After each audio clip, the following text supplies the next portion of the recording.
Hello, everyone, and welcome to Marine Mammal Monday. We are here together for our record breaking marine mammals themed Marine Mammal Monday today. So, welcome to everybody that's joining us.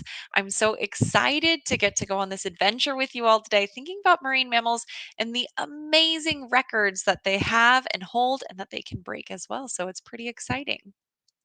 So, today we are going to be celebrating the ocean and the amazing animals that are in them. Getting a little bit of a head start here on World Oceans Day, which is in just a couple of days on the 8th. So, as you know, we're getting started. We're thinking about some of the amazing things that are happening in the ocean. If you're just joining us, you are in the right place for Marine Mammal Monday, record breaking marine mammals. So, feel free to tell us where you're tuning in from, if you've been to a Marine Mammal Monday before, or if this is your very first one. We are so excited about this. I say I'm so excited about this today and to get to be here with you as we get started shortly here. We'll get started in just a moment for Marine Mammal Monday, our record breaking marine mammals edition. So I'm starting to see some folks coming in. So welcome everybody. Feel free to say hello to us in the chat. Let us know where you're tuning in from. Tell us if you've been to a Marine Mammal Monday before or if this is your very first one. Either way, it's going to be very exciting as we're here for record breaking marine mammals. So, really thinking about all of the incredible things that these marine mammals can do. I see Sally here from Mendocino here in California. Ooh, from our northern response area. Very nice. Welcome. I see Anne, who is a volunteer. So, welcome. Denise is in Boston and has attended many times. Welcome back, Denise. Hello and good evening. Thank you so much for joining us. Anne is watching from New York City. I love that we have so many East Coasters on today. That's really exciting. I see Christine from Cambria here in California. Welcome. Mel from Connecticut. I'm so sorry. Connecticut. That's so exciting. We have Peg from San Jose. Ooh, been a while. Welcome back. So excited to have you here. This is so exciting. Delphina from Cambria. Oh my goodness. We have so many folks joining. So we'll get started here in just a moment. But if you are just joining us, welcome. You are in the right place for Marine Mammal Monday, record breaking marine mammals edition. We are going to get started here in maybe another 30 seconds or so as we have a last couple of folks joining us here. And again, if you are just joining us, feel free to drop your name and where you're tuning in from into the chat. We always love to see how far our Marine Mammal Monday makes it. So it's been very exciting. I see Anne from Oakland and Harmony from Alameda. Welcome, everybody. This is so exciting. I love to get to see it. Okay, well, let's get started because we have a lot going on today and it's all pretty exciting. So, here for Marine Mammal Monday, we do have our record breaking marine mammals edition today. So, here we have myself, Crystal. I'm the public programs coordinator and I will be presenting today. And then managing our comment box, we have Katie here. So, Katie's going to be helping to answer as many of the questions as we can today, but of course, making sure that if anything doesn't get answered today, she and I will work to get it answered a little bit later on as well. So, as we're going through our presentation, feel free to ask as many questions as you like. Now, if this is your first Marine Mammal Monday, again, welcome. We are here at the Marine Mammal Center. So, the Marine Mammal Center is a global leader in marine mammal health, science, and conservation, and is the largest marine mammal hospital and education center in the world. We have the ultimate goal here. We rescue, rehab, research, and release each one of these marine mammals that we are able to come into contact with to better further our mission again to understand what's happening out in the ocean. So, we are a nonprofit that ranges about 600 miles of California coast, as well as Hawaii, where we do have a satellite hospital called K Kaiola. And what we do here is you can see there is a phone number listed, and that is our 24-hour hotline that you can call. the public typically will call in to join our team and let us know when there's a marine mammal that looks like it's in need of some assistance. That's when we will send out some of our very dedicated volunteers. Now, as a nonprofit, we have an incredible staff and an even more incredible group of volunteers that are dedicated and passionate. We have about 1,300 volunteers currently that are the backbone of what we're doing here, making what we do possible. So you can see in this upper left-hand corner here, that's where the next step is. So after we receive a call, we'll send out a team of trained volunteers to go and assess the situation and see if that animal is in need of assistance. If they are in need of help that we can provide, we'll have our team of trained volunteers again using those different tools that they might need in order to safely transport that animal back to our main hospital here in Sausalito, California. So we have those tools that you can see here, things like those shields that are wooden that help us to sort of protect ourselves, but also move the animal where it needs to go. We might use a net sometimes to crate that animal so that we can safely bring it up to our main hospital. Now, once on site here at our hospital, we can do just about anything you can do at a typical hospital. So, the picture on the top right you can see is a sea otter getting an ultrasound. And we can do, again, basically anything that you might expect. So, other than ultrasounds, we can do things on site like x rays, brain scans, surgeries, all to best care for those marine mammals coming into our care. And along the way, while they're with us, we want to make sure we're learning everything we can from each and every one of these patients that comes into our care so that we can not only learn how to better the marine mammal itself, but also look for trends within that population and seeing how we're noticing trends in our overall ocean health as well. So that's going to be our research component. That's us learning from each and every one of our patients so that we can advance global ocean conservation as well. And then in the bottom right there, you can see our ultimate goal. There's a picture of a nice release where you can see some of our cute little harbor seals heading back out into their ocean home. And then what I get to do here and what I love the most is our education as well. So, another really important part to furthering our mission is telling other people about it. So you are welcome to join our team here in education, spread the word, let them know about Marine Mammal Mondays. But you can also go onto our website to look for more. So we do have that education tab. And then we have our online learning resources. And there we have tons of different activities, curriculum, and other resources to further engage with our mission here. Now, currently on site here in Sausalito, we have 137 patients. We've got 8 California sea lions. We have 87 northern elephant seals, 26 harbor seals, 1 northern fur seal, and 15 Guadalupe fur seals. This is pretty much what we might expect for this time of year. You can see our numbers are highest for our northern elephant seals, as well as our harbor seals are a pretty good number too. And that's because this is pretty close to their pupping season. So we're starting to see some of those animals directly after pupping season. So it is pretty typical of what we're seeing, and we're hoping that all of these patients are getting to be released pretty soon. Another great thing is if you were interested in any of those patients that you saw on the previous slide, you can now come and visit them. We are officially open to the public. So come over and say hi and take it all in. So here at our Sausalito Hospital and Visitor Center, we reopened just this past June 3rd. So this is the very last day of our reopening weekend. So thank you to everybody that has come out so far. It has been wonderful to get to see the public again, and being able to welcome you back onto our site has been incredible. So I know we have some pretty avid Marine Mammal Monday. Oh my goodness, excuse me. It's been a lot of M's in that sentence for me there. We have a lot of Marine Mammal Monday avid watchers who had come through our doors this weekend too. So did want to give a little shout out to Ryan. I hope that you loved that scavenger hunt. And to Emily, thank you again so much for coming through and joining us for our opening weekend. And we hope to see you all here again soon.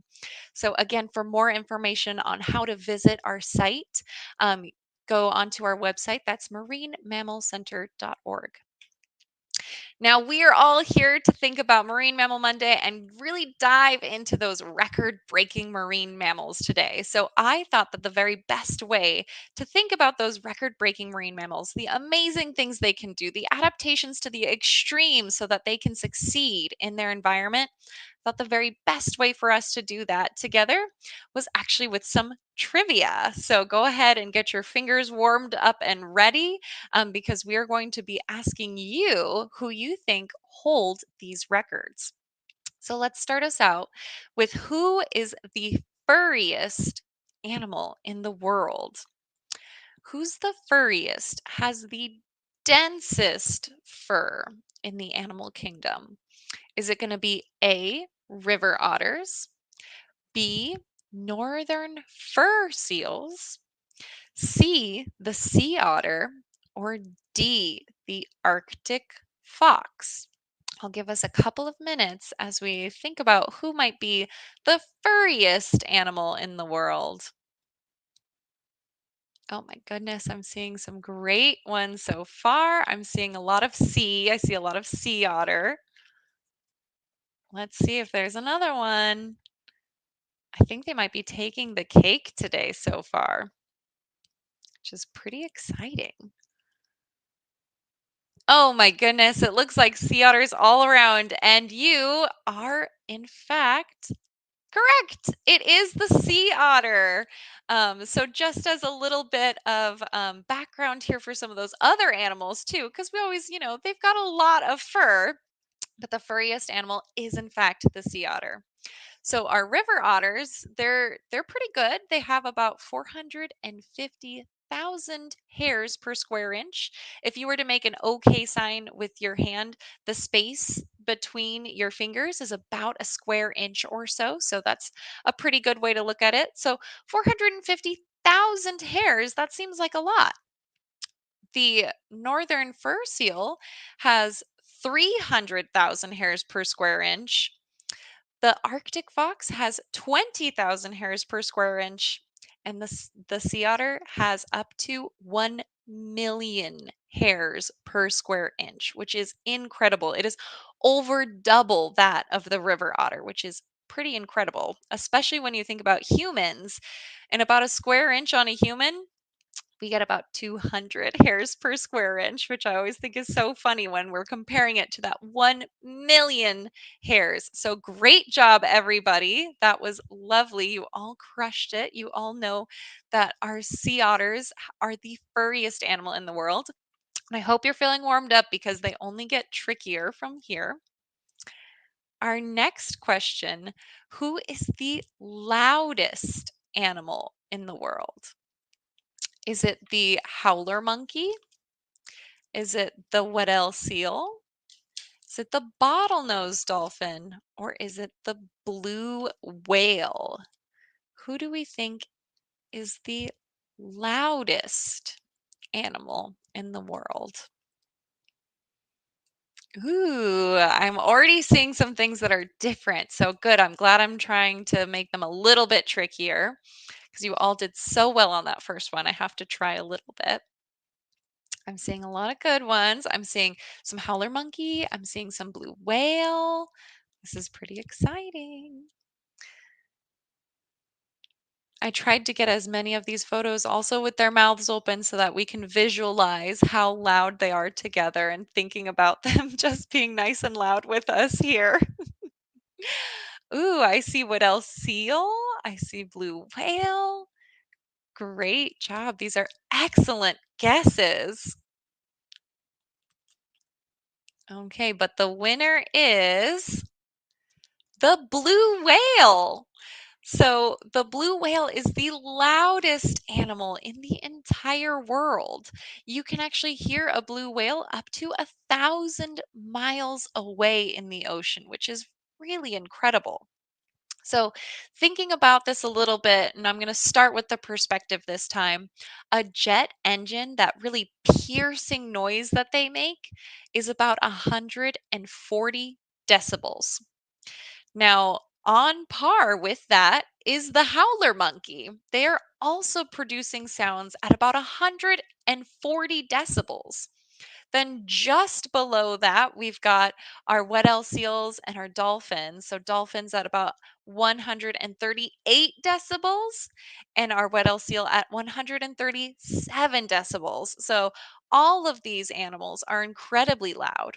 However, the blue whale is really going to take the cake here because blue whales actually can produce sounds up to 188 decibels. So they are definitely far and away our loudest animal in the world. So great job, everybody, on that one. I have a couple more for you. So this one I thought was a really strange question, which is why I decided to ask it. I'm trying to see if I can get any of the more weird facts out there. So who do we think has the fattiest milk in the world? Is it A, the hooded seal, B, the blue whale, C, the elephant, or D, the northern elephant seal? Let's see how this one goes. Now, what I think is really interesting with this is there's a lot of different things that nursing mothers need to provide for their young. There's the fat, but there's also that mix of carbohydrates, proteins, sugars that are all going to be so important for these animals and for those growing young babies to survive and thrive within their environment. But who do we think might need the most fat? Is it, again, I'm going to read them out. We've got our hooded seal, blue whale, elephant, or northern elephant seal. Ooh, I'm seeing so many good comments in here. We've got blue whale, we've got northern elephant seal. Ooh, we've got our elephant, our hooded seal. Oh my goodness, I think we may have at least one person on all of them. Oh, I'm so glad we have another one for the blue whale. Okay, are you ready? The fattiest milk actually belongs to the hooded seal. So I tried to find the nice roundest photo I could of a little weanling here for you so you can see the payoff of all of that fat milk. Now, hooded seals actually produce milk that is 60% fat. That's over half of the contents of their milk is fat. Now, what I think is really interesting is this actually pairs with the shortest weaning period of any known mammal. They will stay with their mom for only 4 days before they are ready to go all on their own. So, hooded seals are giving birth on that ice. They are out there where they need to get big really quickly because of the cold. Mom will stay with them only 4 days, but is producing that milk that is, again, 60% fat. So think about like that mayonnaise, is what I like to call it sometimes, because it is going to look very different than what we might be used to thinking about if you drink cow's milk or maybe like an oat milk or something like that. Very, very different. Now, for some context here, we also have blue whales. They are pretty close, and so are the northern elephant seals. Our blue whales produce milk that is about 50% fat. So again, half of that contents, which is really incredible. Coming in, we've got also our elephant seals are actually producing milk that is 52% fat. And then elephants, despite their size, actually are producing milk that is only 15.5% fat. So I tried to trick you a little bit there, thinking about the larger animals and what they might need as well. And as again, just a little bit of reference, humans typically produce milk that is about 5% fat. Okay, let's keep this trivia going. I've got another one for you. Who is the largest toothed predator in the world? Who holds the record for being the largest toothed predator in the entire world? Is that going to be A, the Amur tiger, B, the sperm whale, C, the brown bear, or D, the blue whale? This one I tried to make a little bit tricky too. So Let's think. Could it be the Amur tiger? Those look like some big teeth. Is it the sperm whale, the brown bear, or the blue whale? Ooh, I'm seeing some answers starting to come in already. We've got some answers for sperm whale. We've got a couple of answers for blue whale. I think you guys may have cracked the code that this is record-breaking marine mammals because so far we're leaning very hard into those two marine mammals that are listed here. So great job on that already. These are excellent answers. Oh, wait, I'm seeing one for the brown bear. I love it. Wonderful. So we've got all of these answers coming in. I'm excited. These are excellent. We've got a couple more for sperm whale. We've got one more for brown bear. We've got another one for blue whale. All right.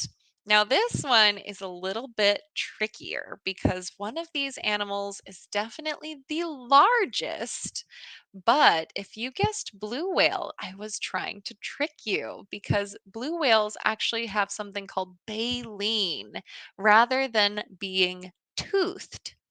So they don't have teeth the way that we do or any of these other animals do. But what they do have is this baleen, which is made mostly of keratin. So if you think about your hair, it's very similar in structure where it hangs down from the roof of their mouth so that as they take those large gulps, they're eating much smaller animals. So for blue whale, mostly krill. So they're able to sort of take that large gulp around a large bait ball of krill, use their tongue to press all of the water out through their baleen that kind of acts like a sieve, but hangs down more like a toothbrush coming down almost from the roof of their mouth. And that allows the water to leave their mouth so that they can continue to use their tongue to lick the rest of the krill right off of the inside of their baleen. So I was trying to trick you. That's definitely the largest animal here. But the largest toothed predator is, in fact, the sperm whale. So sperm whales get to be about 70 feet and 176,000 pounds. And they also hold the record for the largest brain. So their brain is about 18 pounds, which is larger than my dog at home. So a very, very big brain. And then just for some context here, we've got our Amur tigers. They get to be about 10 feet, about 660 pounds, so very large. Our bears here, we've got them about 5 feet and a little over 1,000 pounds at 1,300. And again, still our largest animal, 79 feet long, so 9 feet longer than a sperm whale typically, but over twice the heft. They are coming in at 330,000 pounds. So excellent job. You all are doing wonderful. I have just a couple more trivia questions here for you. So, my next one being, who do we think is the deepest diver in the world? Is the deepest diver the emperor penguin? Is it B, the southern elephant seal? Is it C, the leatherback sea turtle? Or is it D, the Cuvier's beaked whale?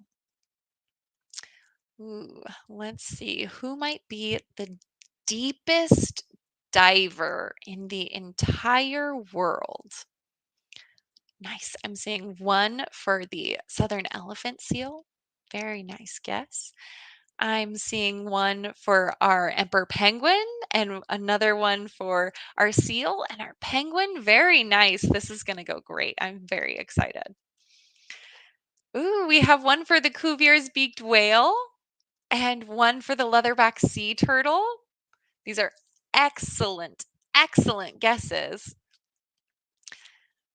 It could be. I mean, they all are really, really adept divers, but who really holds the record for what the deepest dive is?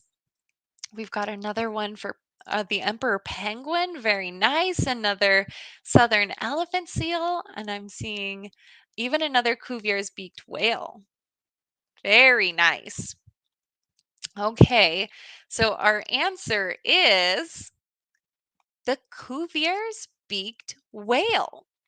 So I couldn't find a picture that had the four animals that I chose in particular because I did try to pick a variety of species here. But when it comes to the deepest diving marine mammals, I love that some people thought southern elephant seal because, as you can see, they do have a really deep dive. However, the Cuvier's beaked whale is going to be our deepest diver. So Cuvier's beaked whale actually gets all the way down to about 9,800 feet. Now, those southern elephant seals are making it down to almost 7,000 feet down. Our penguins, our emperor penguins, are making it down about 1,750 feet down.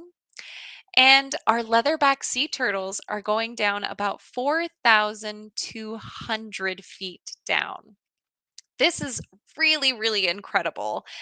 Thinking about it, even people with the advent of scuba gear and other technologies, our deepest dive with scuba is just past 1,000 feet down. It's 1,082 feet down, which is incredible. So they are specially adapted to be able to dive down into these depths. Thinking about the way that their lungs are specially adapted, as well as the way that they can produce excess red blood cells from their livers, and thinking about the way that they are able to shunt blood to different places is all contributing to the ways that these animals are able to dive down. So it's pretty incredible. Now, I do have one more um, trivia question for you that is a little bit different. Now, marine mammals come sort of in all shapes and sizes, and that is part of what makes me love them the most. But there are five different categories of marine mammals. So, looking at the diversity of marine mammals here, this one is your first fill in the blank. Which of the five categories of marine mammals is missing? So far right now we have pinnipeds represented. Again, pinniped means flipper footed. So that's going to be things like our sea lions, who is pictured there, our seals, and also our walruses.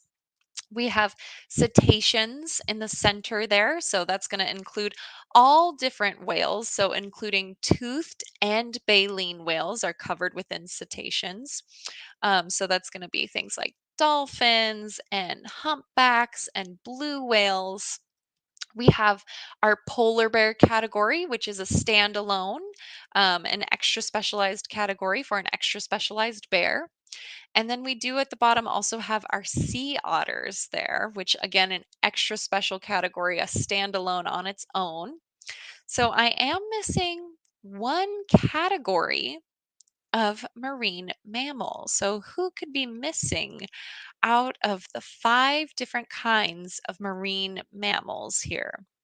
If we have pinnipeds, cetaceans, polar bears, and sea otters, who might we be missing?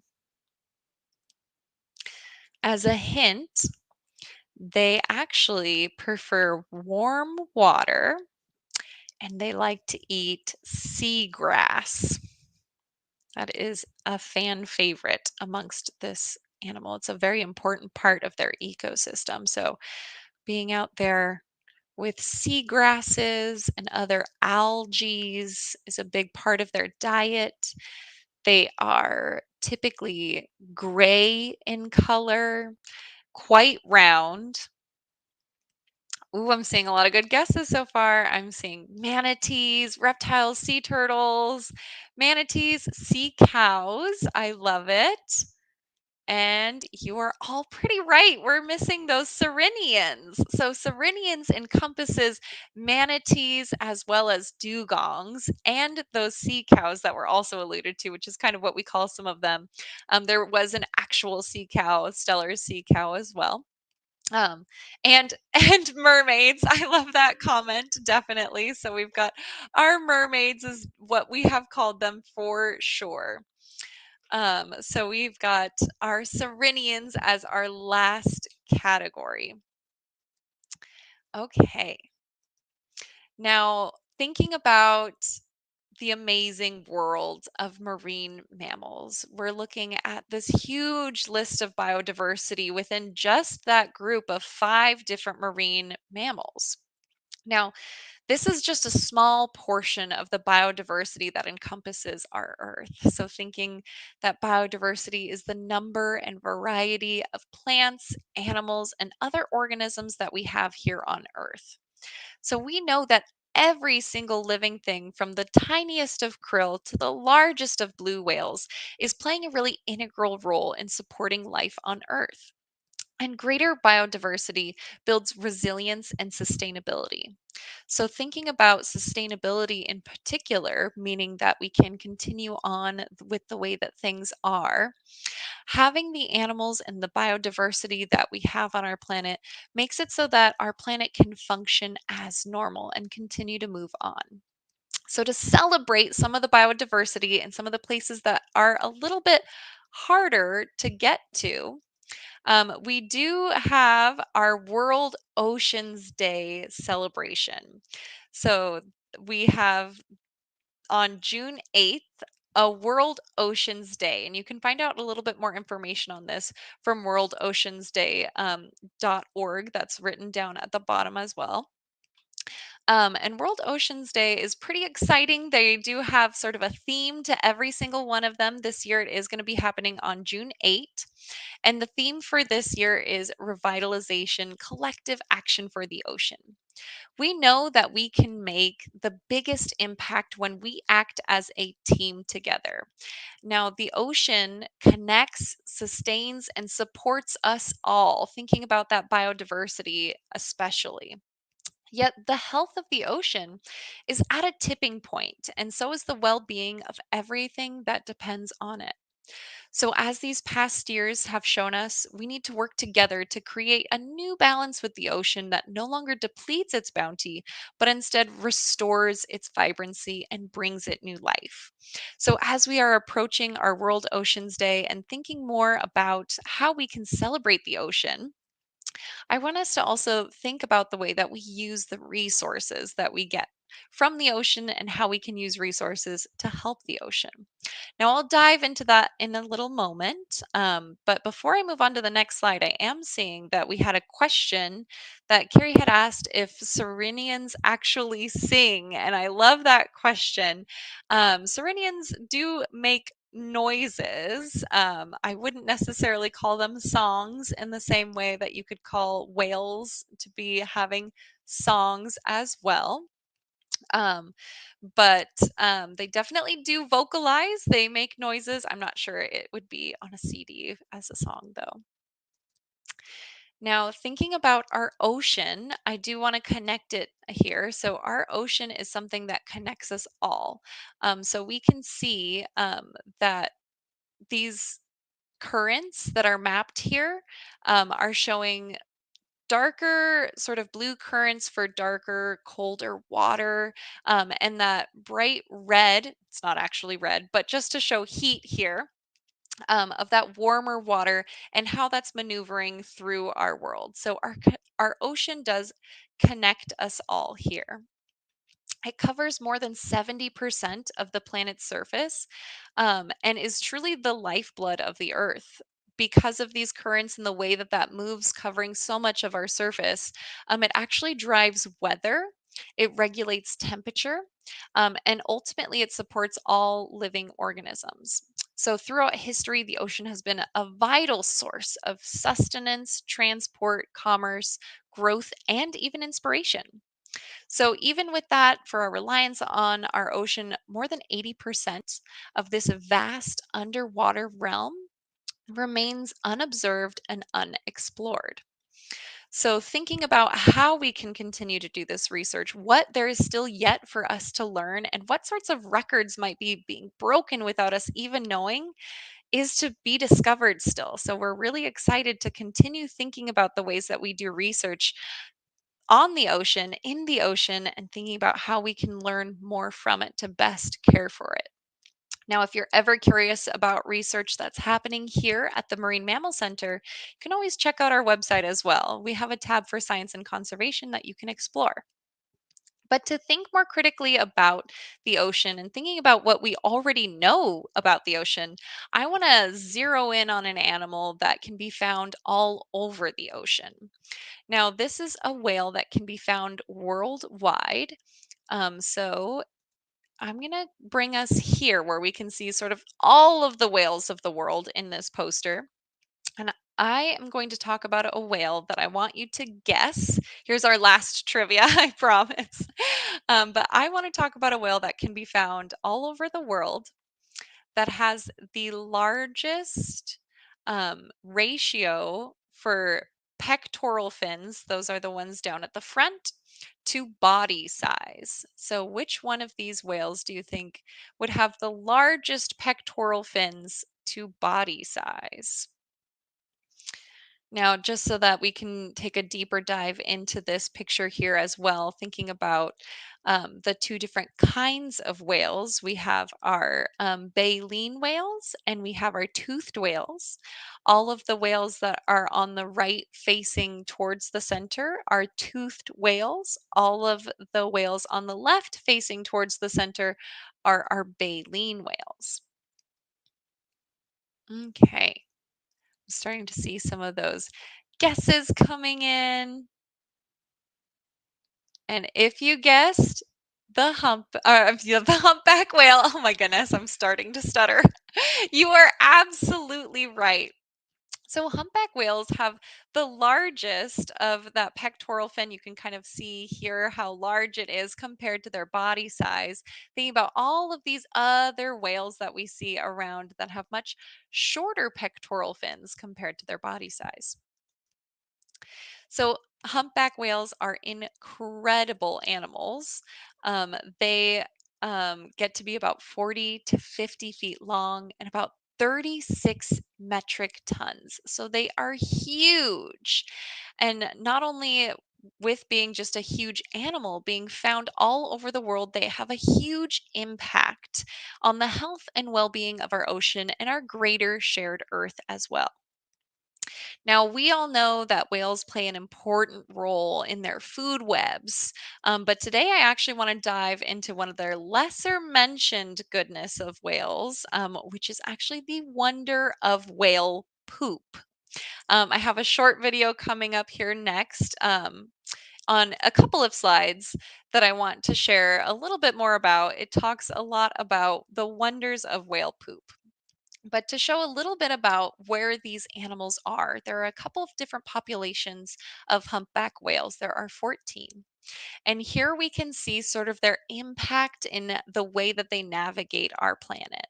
So here in pink, along all these pink dots, those are all going to be breeding grounds for humpback whales. And then all of this in blue, these are all going to be the feeding grounds of those humpback whales. And the yellow that connects those all are those migratory routes.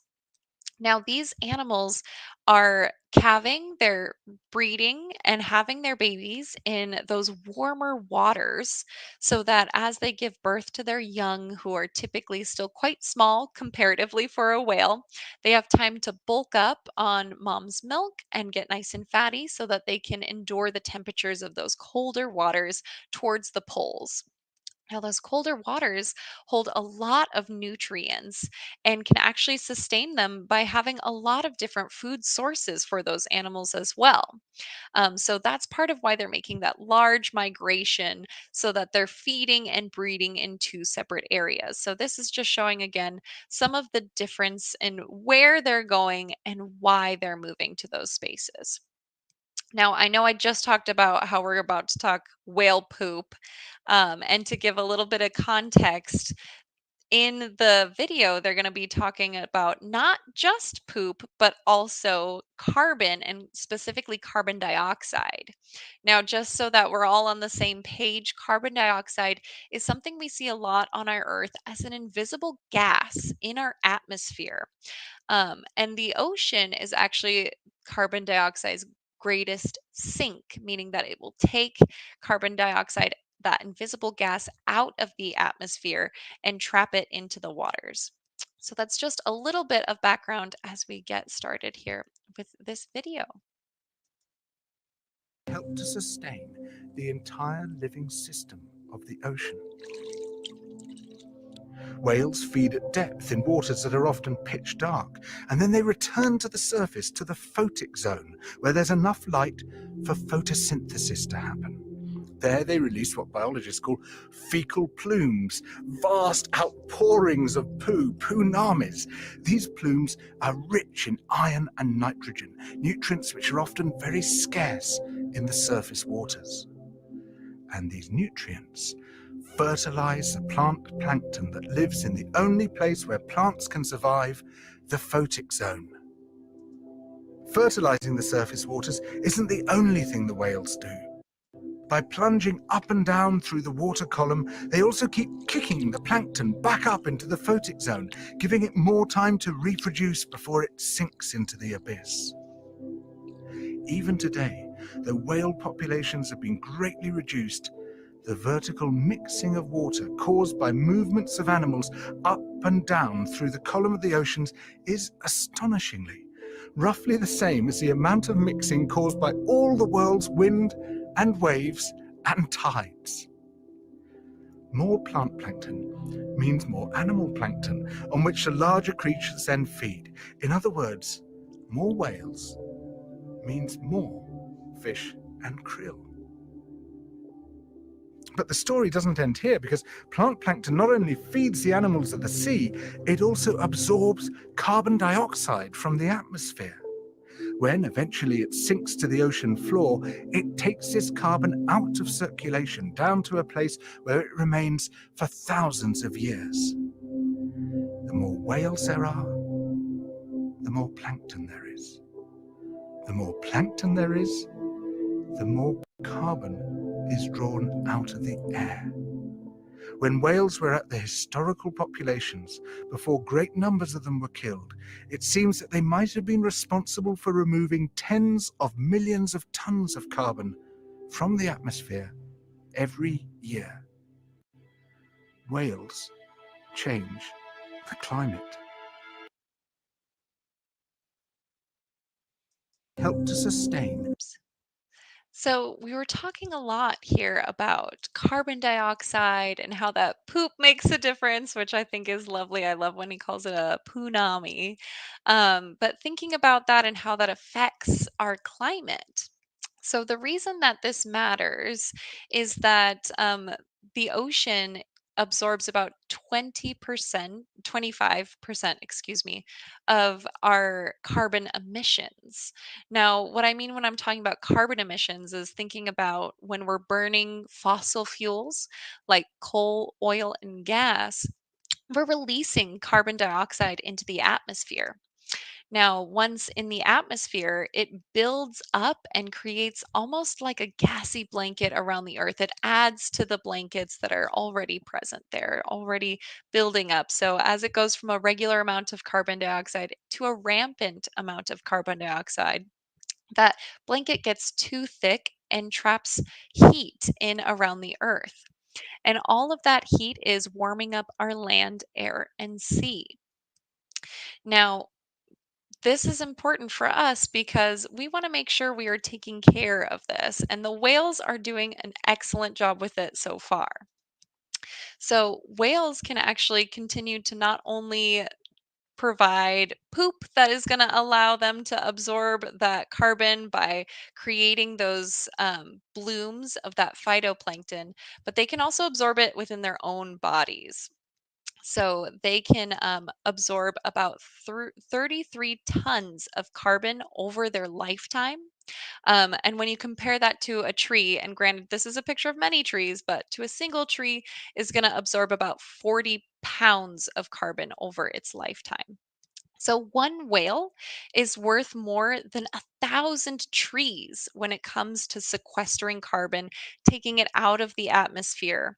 And that's important again because as that carbon dioxide is in our atmosphere, it will contribute to that, to those blankets, that rampant carbon dioxide, making it warmer and warmer. Whereas when it sinks down into the ocean, it's taking it out of the atmosphere where it is no longer heating up and contributing to that gaseous blanket. So if we want to think about the ways that we can help these whales as well, let's go back to this and their migratory patterns. So we know that these whales have specific patterns that we've learned all around their breeding and their feeding. But as our ocean is warming, what we're seeing is that their food is moving. So they're eating fish and other organisms that are going to like to be within a certain temperature range, just like any person or any other animal would like to be within a certain temperature range of what feels good. It's that homeostasis, that acting as normal. So if it gets too hot for a specific kind of fish, they're going to dive into deeper waters where it's a little bit cooler in order to reach that preferred temperature again. Or maybe they're further offshore from where they typically would be found. So what we're seeing is all of these migratory patterns are shifting and moving into places that we wouldn't normally expect them. Now, we've taken pretty good care thinking about these animals and trying to find ways that we can protect them as humans as well. So, as their patterns shift, we're going to need to shift the way that we move things like boats throughout our world as well, in order to make sure we're not going to be coming into contact with those whales as much.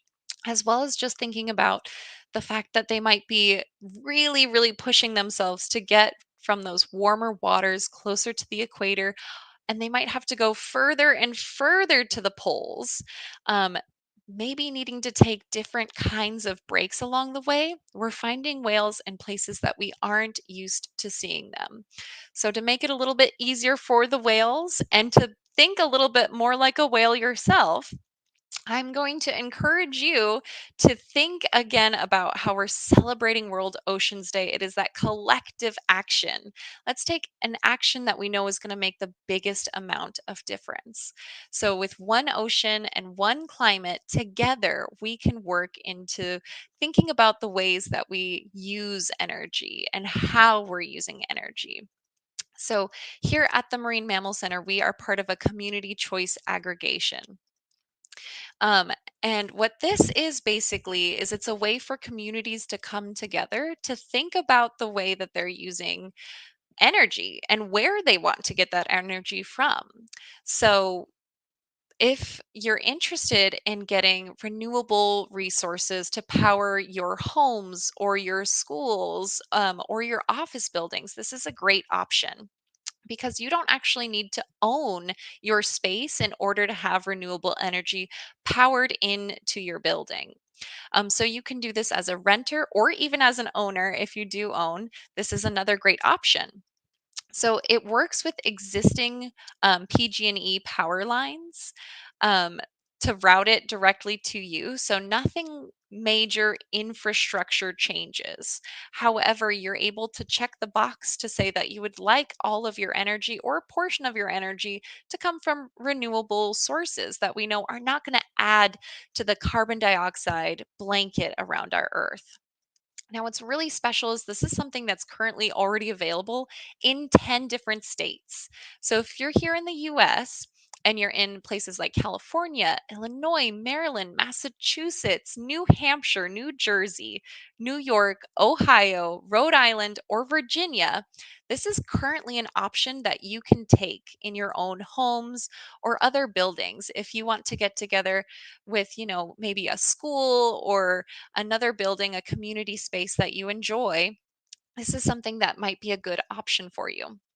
And this is coming up in other states. So if you're not hearing your state listed and you still want to get involved with this, it's definitely possible. So this is something that is also being worked on in a variety of other states, including Arizona, Colorado, Connecticut, Michigan, Oregon, Washington, and New Mexico. Be on the lookout for things like community choice aggregation and thinking about the way that we use our energy. And if you're again still not seeing or hearing your state and you're interested, or maybe you're outside of the US, there are other options for you. I would say look into community choice aggregation no matter where you are because your voice matters. And coming together as a community, you can create a lot of change. You can voice that you want within your communities ways to access these renewable resources of energy that already exist, that are already powering many things. You can try to tap into that as well. So think about how you and your community can get together to make change and make a difference in the world. Think about yourselves as the whales in your community. How are you going to absorb and think a little bit more critically about our carbon dioxide use? Okay, so thank you everybody for joining us so far. And I do want to extend an invitation to our next broadcast. It's actually next week on June 15th. We are celebrating our sea lion birthday. So, California sea lions are actually 50% of them are born on June 15th. So, if you have never heard that before and are curious about more, we hope to see you on the 15th. Or if this is something you're interested in and want to know the hows and whys, feel free to tune in. It'll be Wednesday, June 15th, same place right here at 4. We hope to see you there. Thank you all so, so much. I hope you have a lovely rest of your day. And thank you again for coming and learning more about these record breaking marine mammals. Bye.